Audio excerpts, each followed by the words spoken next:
नमः संस्कृताय। मैं मेधा एक बार फिर से आप सभी का हार्दिक स्वागत करती हूँ अपने YouTube चैनल में। आज हम यहाँ करेंगे दिसंबर 2019 में हुए नेट का क्वेश्चन पेपर। 25 कोड का है ये, जिसके अंतर्गत कुल 100 प्रश्न हैं और इन 100 प्रश्नों में से आज हम केवल 50 प्रश्नों को ही हल करेंगे और इसके दूसरे पार्ट में हम अगले 50 प्रश्नों को हल करेंगे। वीडियो अंत तक जरूर देखिएगा, ये प्रश्न आपके लिए बहुत ही लाभकारी सिद्ध होंगे। तो पहला प्रश्न है, भाषाणाम शतम वर्गे स्वीक्रियते। भाषाओं में शतम वर्ग में स्वीकार किया गया है लैटिन, ग्रीक, संस्कृत, फ्रेंच। तो इसका सही उत्तर हो जाएगा ऑप्शन नंबर 3 संस्कृत। संस्कृत भाषाओं को शतम वर्ग में स्वीकार किया गया है। उसके बाद हमारा दूसरा प्रश्न आता है कि अधोंकितेषु केन सह कस्य संबंधः। ऑप्शन ए माध्यमिकाः बाह्यार्थ शून्यम, बी योगाचाराः बाह्यार्थ प्रत्यक्षम, सी सौत्रांतिकाः सर्वं शून्यम, डी वैभाषिकाः बाह्यार्थानुमेयम। तो चलिए देखते हैं। जो माध्यमिक होता है उनका सर्वम शून्यम शून्यवाद होता है, योगाचार का होता है बाह्यार्थ शून्यम, और जो सौत्रांतिक होते हैं उनका बाह्यार्थानुमेय होता है, वैभाषिकों का बाह्यार्थ प्रत्यक्ष होता है। तो हमारा इसका आंसर क्या बनेगा? 3, 1, 4, 2। अब हम इसके यहाँ पर ऑप्शन देखेंगे कि किस ऑप्शन में 3, 1, 4, 2 दिया हुआ है। तो इसका सही उत्तर हो जाएगा ऑप्शन नंबर 1, क्योंकि ऑप्शन नंबर 1 में ही ए में 3, बी में 1, सी में 4, डी में 2 दिया हुआ है। तो इसलिए इसका ऑप्शन नंबर 1 बिल्कुल सही उत्तर हो जाएगा। इसके बाद तीसरा प्रश्न है कि मनुस्मृत्यानुसारं समुचितम अस्ति। आचार्यो ब्रह्मणो मूर्तिः, आचार्यो मूर्तिः प्रजापतेः, आचार्यो मूर्तिरात्मनः, आचार्यः पृथिव्या मूर्तिः। तो यहाँ पर जो मनुस्मृति के अनुसार है वो ये सही है, ऑप्शन नंबर 1 आचार्यो ब्रह्मणो मूर्तिः। ये दिया हुआ है मनुस्मृति में आचार्यो ब्रह्मणो मूर्ति, इसलिए ये सही उत्तर हो जाएगा। उसके बाद इसमें चौथा प्रश्न है कि नाट्यशास्त्रे विश्वकर्मणा प्रेक्षागृहस्य त्रैविध्ये वर्णितम। जो प्रेक्षागृह का वर्णन किया है विश्वकर्मा ने नाट्यशास्त्र में, वो उनमें जो 3 प्रकार के प्रेक्षागृह बताए थे वो कौन कौन थे? तो वो विकृष्ट, त्रयास्त्र, चतुरस्त्र और अष्टास्त्र। तो हमें पता है कि ये नहीं है, ये 3 है इसमें, विकृष्ट, त्रयास्त्र और चतुरस्त्र। अब अगला आगे देखिए, इसमें दिया है कि उपर्युक्तेषु समीचीनम उत्तरम चिनोत। तो अब ऑप्शन ध्यान दीजिएगा बिल्कुल। यहाँ पर ऑप्शन नंबर 1 में दिया है ए और बी। ए में क्या था? विकृष्ट, और बी में था त्रयास्त्र। उसके बाद दूसरे ऑप्शन में दिया है ए एवं डी। तो ए और डी, ए और डी, तो डी ये नहीं है, तो ये ऑप्शन हमारा हो नहीं सकता। तीसरा ऑप्शन है बी एवं डी, तो बी एवं डी, तो फिर डी हो नहीं सकता इसमें। चौथे ऑप्शन में भी है सी एवं डी, तो ये भी नहीं हो सकता, इसलिए हमारा इसका सही उत्तर हो जाएगा ऑप्शन नंबर 1 ए एवं बी। तो विकृष्ट और त्रयास्त्र, विकृष्टम और त्रयास्त्रम इसका सही उत्तर हो जाएगा। अगर इसमें ए बी सी तीनों दिया हुआ तो फिर इसका सही उत्तर वो होता। उसके बाद यही प्रश्न पत्र का लेवल है जो कि मॉडरेट कर दिया गया है। 5वां प्रश्न है कि निम्नांकितेषु समुचितः संबंधो वर्तते। हर्षस्य बांसखेड़ा ताम्र अभिलेखः, पुलकेशिन द्वितीयस्य मंदसौर अभिलेखः, यशोधर्मणः इलाहाबाद अभिलेखः, रुद्रदाम्नः गिरनार अभिलेखः। अब हमने ये 4 ऑप्शन पढ़ लिए हैं। इसके बाद यहाँ दिया है कि अधस्तनीयेषु समीचीनम विकल्पम चिनोत। अब समीचीन विकल्प चुनना है तो हम इसमें दिया है कि जो ऑप्शन नंबर 1 है उसमें ए एवं बी। तो ए एवं बी का मतलब हो गया हर्षस्य ताम्र अभिलेख और पुलकेशिन द्वितीयस्य मंदसौर अभिलेख। उसके बाद यहाँ दूसरा ऑप्शन दिया है बी एवं सी। बी है पुलकेशिन द्वितीयस्य मंदसौर अभिलेख और सी है यशोधर्मणः इलाहाबाद अभिलेख। तीसरा ऑप्शन है सी एवं डी, यशोधर्मणः इलाहाबाद अभिलेख और रुद्रदाम्नः गिरनार अभिलेख।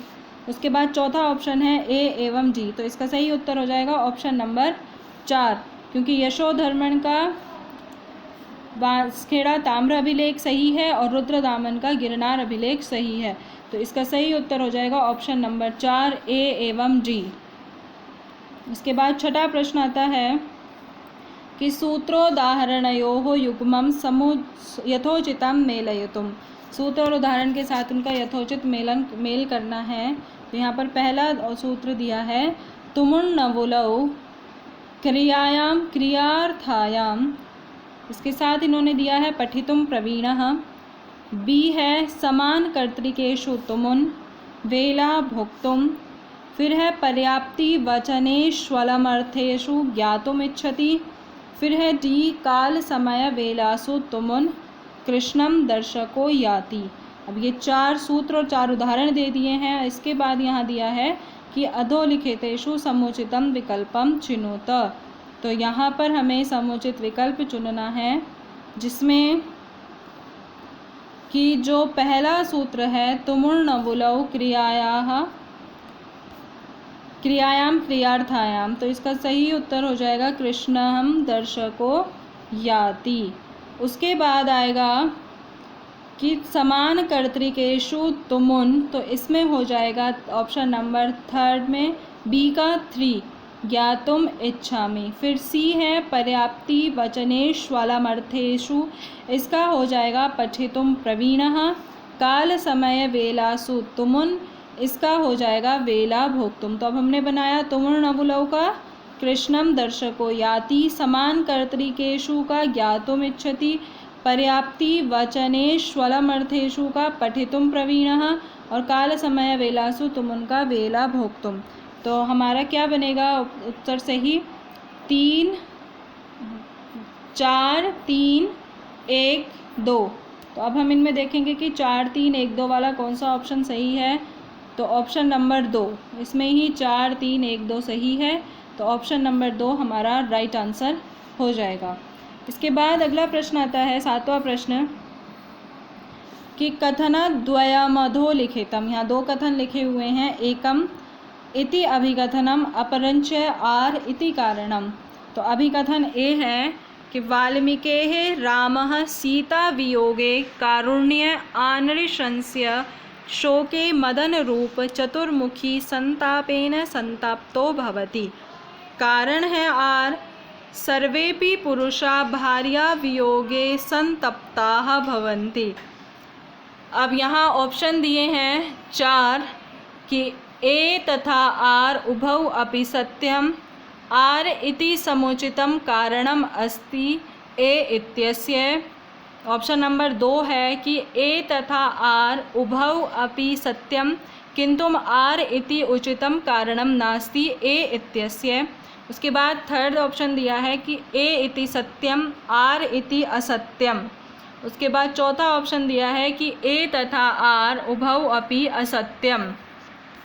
तो यहाँ हमें देखना है कि ये हमारा प्रश्न नंबर 7 है कि इसमें क्या सही है। ऑप्शन नंबर 2 कि ए सही है, ये दोनों सही हैं ए और आर, किंतु आर इति उचितम कारणम नास्ति ए इत्यस्य। जो ए का है, ए ने जो आर जो उचित कारण दिया है वो ए का उचित कारण नहीं है। तो इसलिए इसका ऑप्शन नंबर 2 सही आंसर हो जाएगा कि वाल्मीकि ने राम और सीता के वियोग में कारुण्य इत्यादि लोग उसको दिखाया है और यहाँ आर कारण दिया है कि जितने भी पुरुष हैं भार्या वियोगे संतप्ताः भवन्ति, वो सभी भार्या के वियोग से संतप्त हैं। तो ये दोनों सत्य हैं, लेकिन आर उचित कारण नहीं है ए का। इसके बाद अगला प्रश्न आता है 8वां प्रश्न कि इह पुष्यमित्रं याजयामः इत्ययं वाक्यांशः कस्य आचार्यस्य कालनिर्धारणाय विद्वद्भिः उपयुज्यते। इह पुष्यमित्रं याजयामः, ये किसके लिए कहा है, आचार्य किसके काल निर्धारण के लिए कहा है विद्वानों ने। तो पतंजलेः कात्यायनस्य पाणिनेः भर्तृहरेः। तो ये कहा है महर्षि पतंजलि के लिए विद्वानों ने कहा है इह पुष्यमित्रं याजयामः, महर्षि पतंजलि के लिए ये कहा गया है। उसके बाद 9वां प्रश्न आता है कि अधस्तन युग्मानां समीचीनां तालिकां चिनुत। हर्षः मुद्राराक्षसं भवभूतिः कर्णभारं विशाखदत्तम उत्तर रामचरितम भासः रत्नावली। तो अब इनको मिलाइए तो हर्ष का है रत्नावली, भवभूति का है उत्तर रामचरितम, विशाख दत्त का है मुद्रा राक्षस और भास का है कर्णभारम। तो अब यहाँ हमारा सही उत्तर क्या होगा? 4 3 1 2, 4 3 1 2।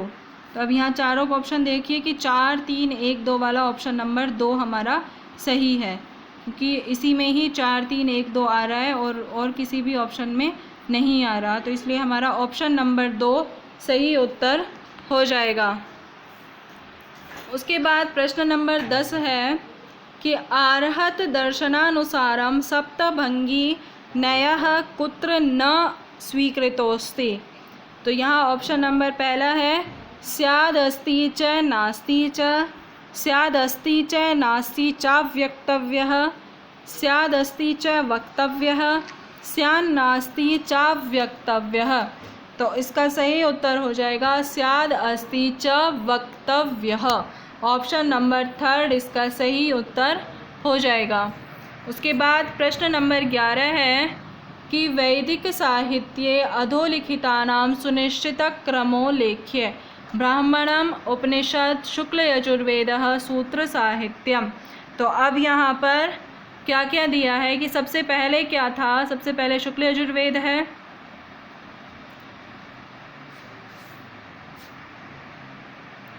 उसके बाद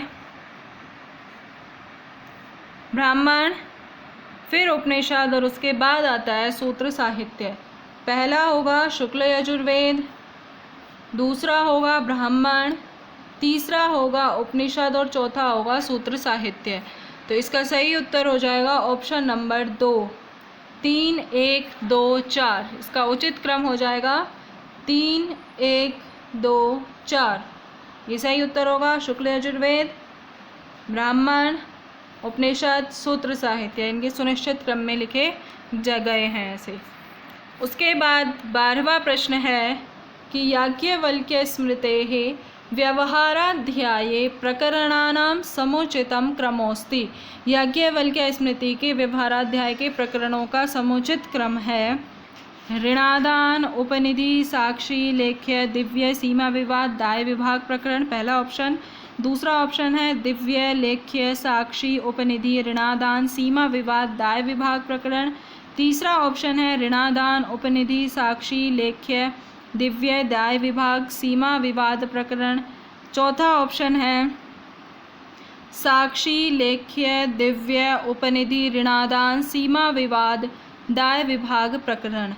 तो यहाँ पर जो क्रम से आपको बताना है, तो सबसे पहले हुआ था ऋणादान प्रकरण आता है, उसके बाद उपनिधि, फिर साक्षी, लेख्य, दिव्य, दाय विभाग और सीमा विवाद प्रकरण। तो ये इसका सही क्रम है। तो इसका सही उत्तर हो जाएगा ऑप्शन नंबर 3, ऋणादान, उपनिधि, साक्षी, लेख्य, दिव्य, दाय विभाग और सीमा विवाद प्रकरण। ये इनका सही क्रम है जो याज्ञवल्क्य स्मृति में व्यवहाराध्याय में दिया हुए अध्याय हैं। और इससे हमें ये पता चलता है कि हमें जो जो अध्याय दिए हुए हैं उनके क्रम भी हमें याद होने चाहिए। उसके बाद अगला 13वां प्रश्न आता है कि अनुकरण सिद्धान्तस्य समर्थकः मुख्यतया अस्ति। अनुकरण सिद्धांत के समर्थक मुख्यतया कौन थे? अरस्तु, लॉन्जाइनस, क्रोचे, प्लेटो। तो इसका सही उत्तर हो जाएगा अरस्तु। अरस्तु ही अनुकरण सिद्धांत के प्रमुख मुख्यतः समर्थक थे। प्रश्न नंबर 14, भोज प्रबंधानुसारम शिलालेख लिपि वाचनम कथ्यते। भोज प्रबंध के अनुसार शिलालेख और लिपि वाचन को कहा जाता था लिपि परीक्षा, शिला परीक्षा, जतु परीक्षा, पांडु परीक्षा। तो इसको कहा जाता था जतु परीक्षा। तो इसका ऑप्शन नंबर 3 हमारा सही उत्तर हो जाएगा। भोज प्रबंध के अनुसार शिलालेख और लिपि परीक्षा को जतु परीक्षा कहा जाता था। प्रश्न नंबर 15 है कि अधस्तनेषु चित्तभूमिषु न गण्यते। इसमें चित्तभूमि में किसको नहीं गिना जाता है? चलम, मूढ़म, विक्षिप्तम, अचलम। तो चलिए अब यहाँ इसमें ऑप्शन दिए हुए हैं ए एवं बी, दूसरा है ए एवं डी, तीसरा है सी एवं जी, चौथा है बी एवं सी। तो चित्तभूमि में किसको नहीं गिना जाता है? तो आपको पता है कि चित्तभूमि मूढ़ और अचल नहीं है, मूढ़ और विक्षिप्त हैं। ये दो चित्तभूमि दी हुई है। ऑप्शन ए और डी इसमें नहीं है, इनको चित्तभूमि में नहीं गिना जाता, तो हमें ए और डी वाला ऑप्शन देखना होगा। तो इसमें पहला ऑप्शन दिया है ए एवं सी, उसके बाद दूसरा ऑप्शन है ए एवं डी, तीसरा है सी एवं डी, चौथा है बी एवं सी। तो अब हमें ये ध्यान देना है कि यहाँ पर ए एवं डी, चल और अचल, ये दो चित्तभूमियाँ नहीं हैं, मूढ़ विक्षिप्त ये चित्तभूमियाँ हैं। तो इसका सही उत्तर हो जाएगा ऑप्शन नंबर 2। प्रश्न नंबर 16 है कि अमृत सहोदरापि कटुक विपाका शुकनाशोपदेशे वर्णनम इदम वर्तते। ये किसके वर्णन में बताया गया है? सरस्वत्याः, कादम्बर्याः, लक्ष्म्याः, महाश्वेतायाः। तो शुकनाशोपदेश में लक्ष्मी का ही वर्णन किया गया है, तो लक्ष्मी को ही कहा है कि अमृत सहोदरापि कटुक विपाका, ये वर्णन शुकनाशोपदेश में लक्ष्मी जी के लिए कहा गया है। तो इसका सही उत्तर हो जाएगा ऑप्शन नंबर 3। उसके बाद प्रश्न नंबर 17 है रामायणाश्रितं रचनाद्वयं किमस्ति? मालविकाग्निमित्रं रत्नावली, उत्तररामचरितं महावीरचरितं, प्रतिमानाटकं वेणीसंहारं, मालविकाग्निमित्रं स्वप्नवासव दत्तम। तो मालविकाग्निमित्रम रत्नावली रामायण पर आश्रित नहीं है। प्रतिमा नाटक वेणीसंहार भी प्रतिमा नाटक है, वेणीसंहार नहीं है रामायण पर आश्रित। मालविकाग्निमित्रम स्वप्नवासव दत्तम ये भी नहीं है। तो उत्तर रामचरितम और महावीर चरितम, ऑप्शन नंबर 2 इसका सही उत्तर हो जाएगा, क्योंकि ये दोनों रचनाएं ही रामायण पर आश्रित हैं। प्रश्न नंबर 18 है कि अधस्तनेषु वेदांतानुसारम षट्क संपत्तिषु गण्यते। षट्क संपत्ति में गिनी जाती हैं श्रवणम, मननम, श्रद्धा, समाधान। अब यहाँ देखिए क्या क्या ऑप्शन दिए हुए हैं। ए एवं डी, बी एवं सी, तीसरा ऑप्शन है सी एवं डी, चौथा ऑप्शन है सी एवं ए। तो यहाँ षट्क संपत्ति में गिने जाते हैं। इसका सही उत्तर हो जाएगा ऑप्शन नंबर 3, मनन और श्रद्धा। श्रवण और समाधान षट्क संपत्ति में नहीं गिने जाते हैं। तो इसका सही उत्तर हो जाएगा ए, तो ऑप्शन नंबर 3 सी एवं डी, श्रद्धा और समाधान। उसके बाद 19वां प्रश्न है सांख्य दर्शनानुसारम पंचविंशति तत्वेषु गणना नास्ति। पंचविंशति तत्वों में किसकी गणना नहीं है? रसस्य, श्रोत्रस्य, पुद्गलस्य, जलस्य। तो पुद्गल का वर्णन सांख्य दर्शन के 25 तत्वों में नहीं आता है।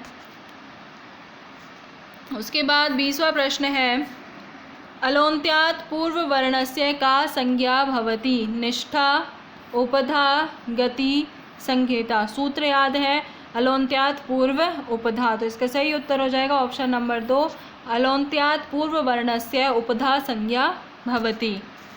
प्रश्न नंबर 21 प्रत्यर्थम इत्यत्र अव्ययी भाव समासो विद्यते। प्रत्यर्थम, यहाँ पर अव्ययी भाव समास विद्यमान किससे विद्य किया गया है?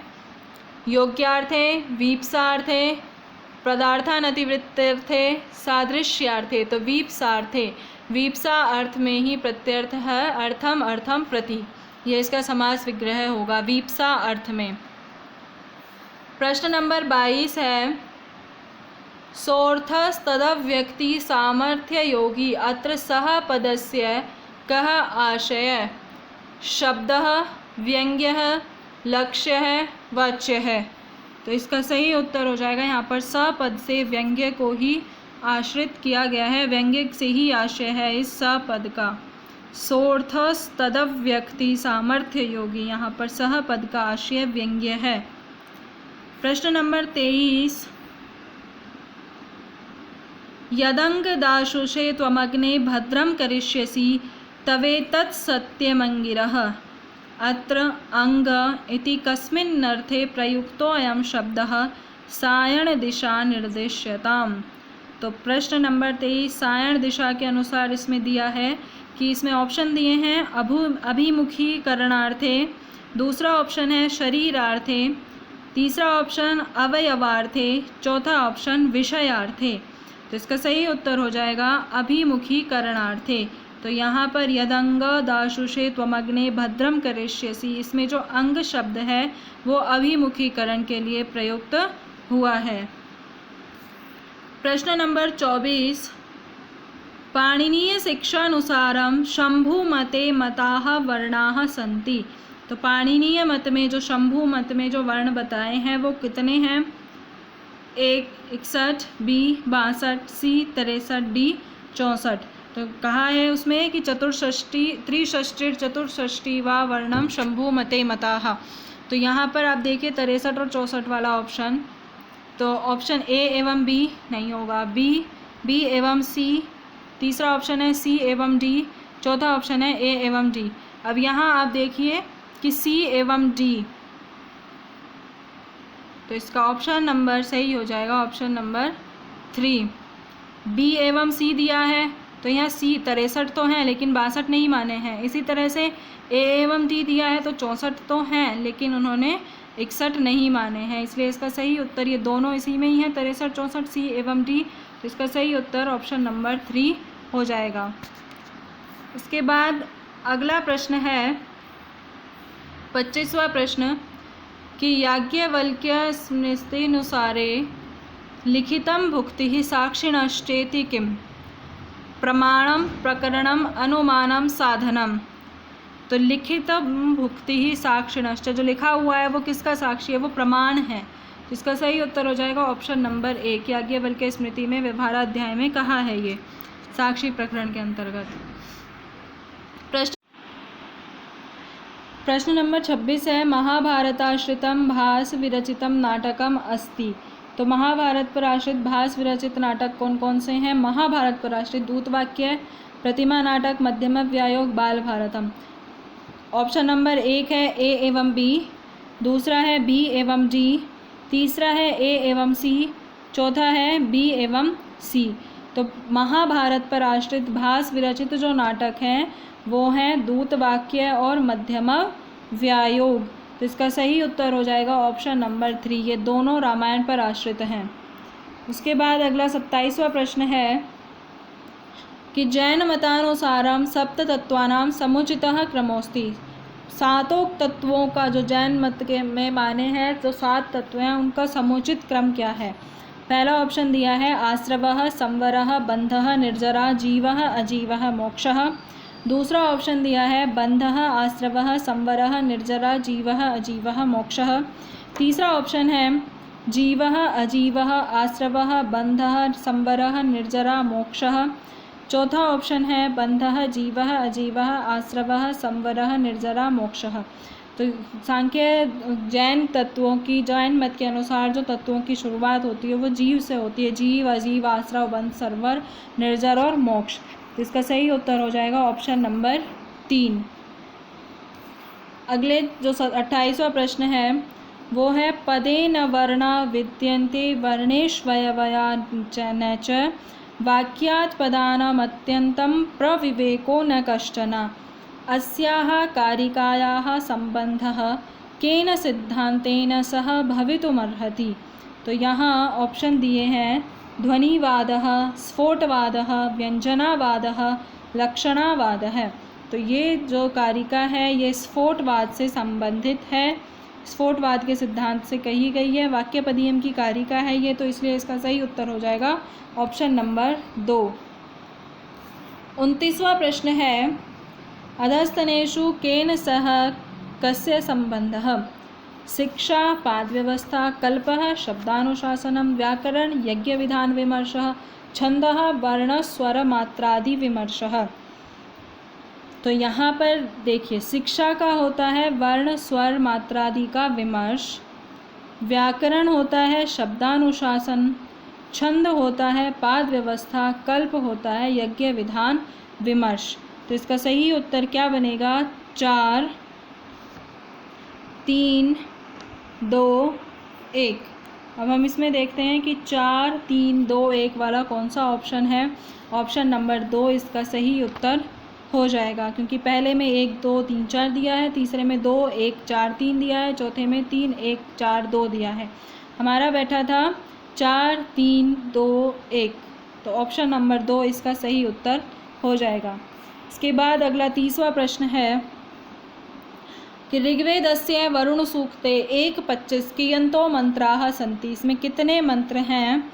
10 12 21 22।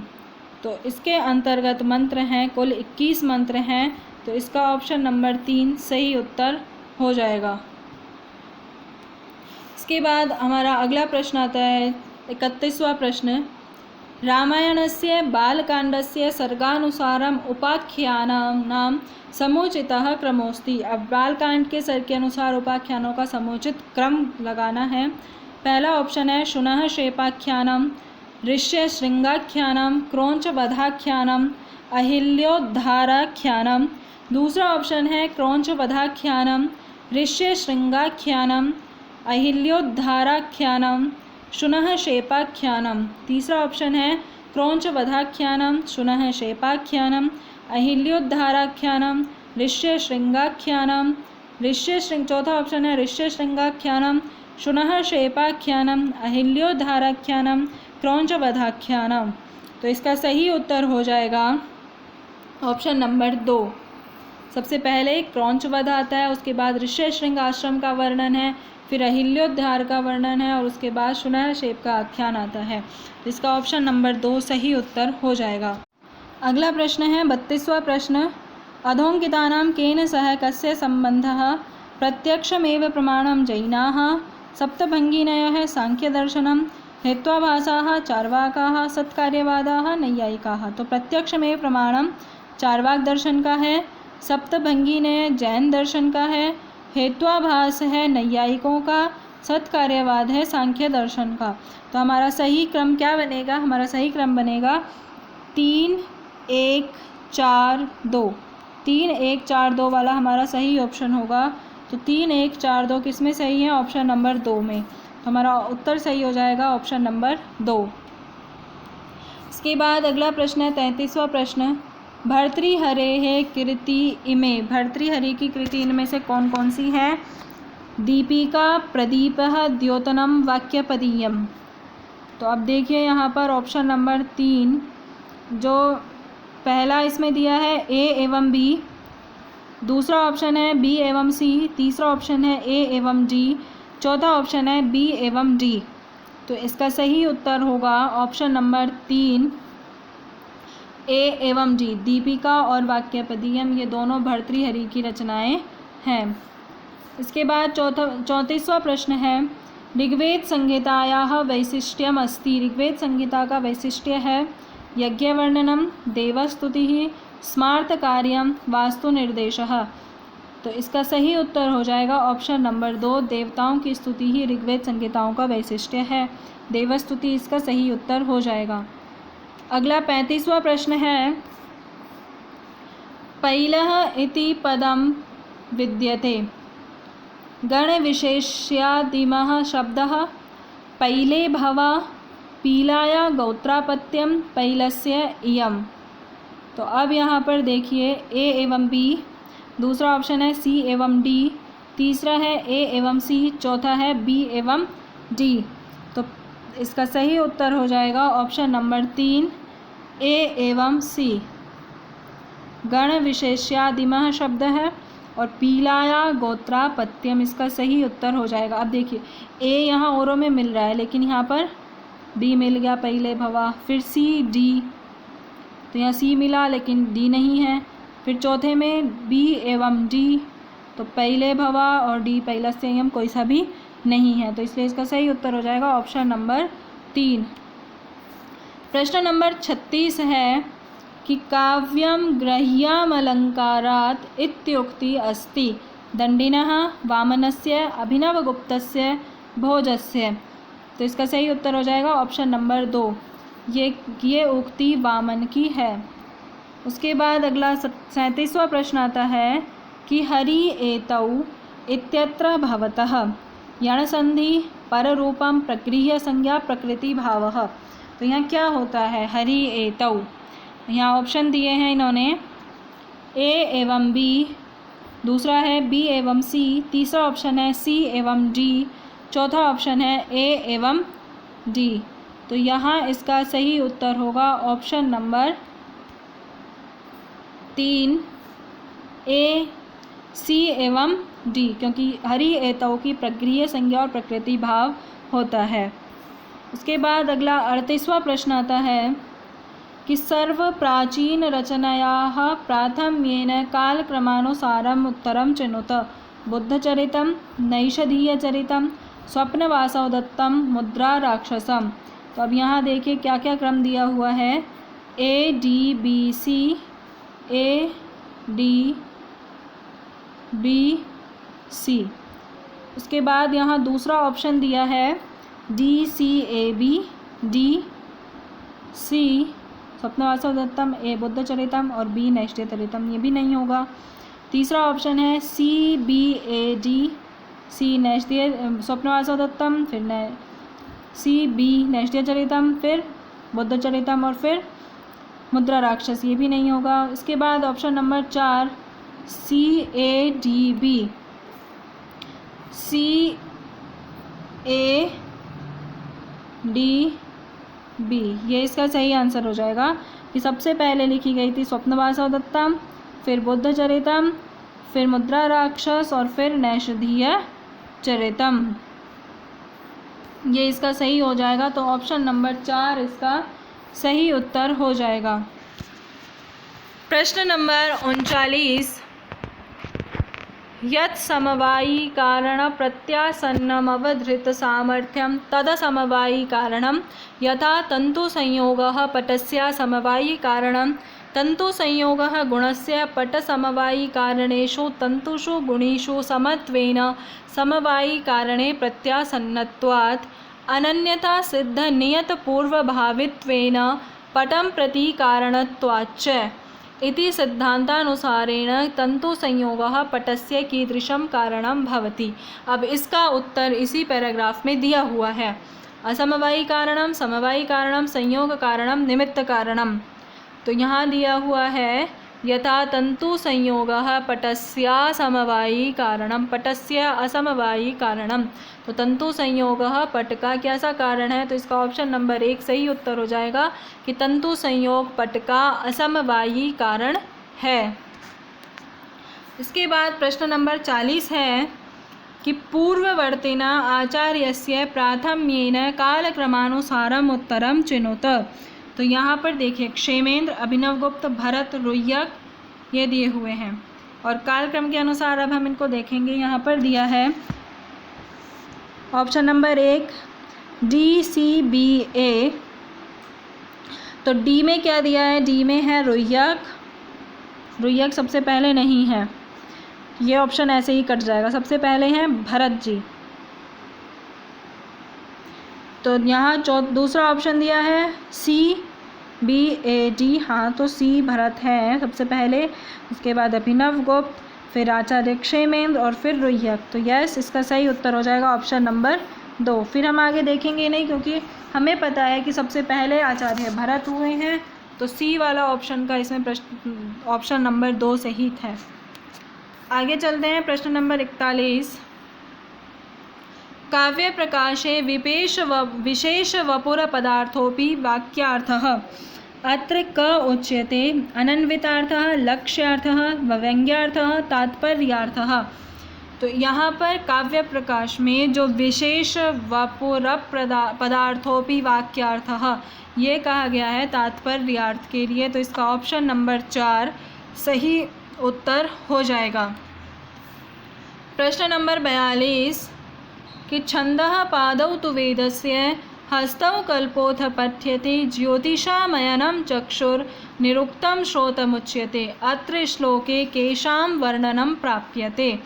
तो यहाँ पर किसका वर्णन किया है इस श्लोक में, आरण्यकानां, उपनिषदानां, वेदांगानां, वेदानां। तो हमें पता है कि इस श्लोक से वेदांगों का वर्णन किया गया है, तो ऑप्शन नंबर 3 हमारा सही उत्तर हो जाएगा। प्रश्न नंबर 43 अधोलिखितेषु केन सह कस्य संबंधः, भट्टोजी दीक्षित, काशिका, नरेंद्राचार्य है शब्दकौस्तुभः, वामनः लघुमंजूषा, नागेश सारस्वत व्याकरणम। तो इसका सही उत्तर होगा ऑप्शन नंबर 4, 2 4 1 3। तो 2 4 1 3। तो भट्टोजी दीक्षित का संबंध है शब्दकौस्तुभ से, नरेंद्राचार्य का संबंध है सारस्वत व्याकरण से, वामन का संबंध है काशिका से और नागेश का संबंध है लघु मंजूषा से। तो इसका सही उत्तर हो जाएगा ऑप्शन नंबर 4, 2 4 1 3। ये इसका सही उत्तर हो जाएगा। प्रश्न नंबर 44 है कि कथनद्वयम् अधोलिखितम् अभिकथनम् ए अपरञ्च आर सांख्यकारिकायां पुरुषस्य सत्रा स्वीक्रियते संघातपरार्थत्वात्। तो अब यहाँ देखिए पुरुष की सत्ता स्वीकार की गई है, संघात परार्थत्वात् ये भी सही है। तो यहाँ दिया है कि ए असत्यम आर सत्यम, दूसरा ऑप्शन है ए तथा आर उभे सत्यस्तः, तीसरा ऑप्शन है ए तथा आर उभे असत्यस्तः, चौथा ऑप्शन है ए सत्यम आर असत्यम। तो यहाँ ऑप्शन नंबर 2 इसका सही उत्तर हो जाएगा कि संख्या का ए भी सही है और आर दोनों ये कथन सही हैं। उसके बाद अगला जो हमारा 45वां प्रश्न है कि अधोलिखितेषु केन सह कस्य संबंधः। आख्यातः अधः, नाम भवति, निपातः परि, उपसर्गः नु। तो यहाँ पर आप देखिए कि नाम क्या है, आख्यात क्या है, निपात क्या है और उपसर्ग क्या है। आख्यात हमें पता क्रिया है तो भवती हो जाएगी, निपात नु है, उपसर्ग परि और नाम अधः। तो इसमें हमारा कौन सा ऑप्शन सही बैठ रहा है, 2 1 4 3, 2 1 4 3। ऑप्शन नंबर 4 हमारा सही उत्तर है, 2 1 4 3। ये गलत, ये गलत, ये गलत, तीनों ऑप्शन गलत, चौथा ऑप्शन हमारा बिल्कुल सही है। अब आगे चलते हैं। अगला प्रश्न है 46वां प्रश्न कि कल्प साहित्य गण्यते, कल्प साहित्य में गिना जाता है गौतम धर्म सूत्र, वाजस्नेयी प्रातिशाख्यम, मानव शुल्ब सूत्र, निघंटुः। क्या क्या गिने जाते हैं इसमें, ए एवं बी, दूसरा है सी एवं डी, तीसरा है ए एवं सी और चौथा है बी एवं डी।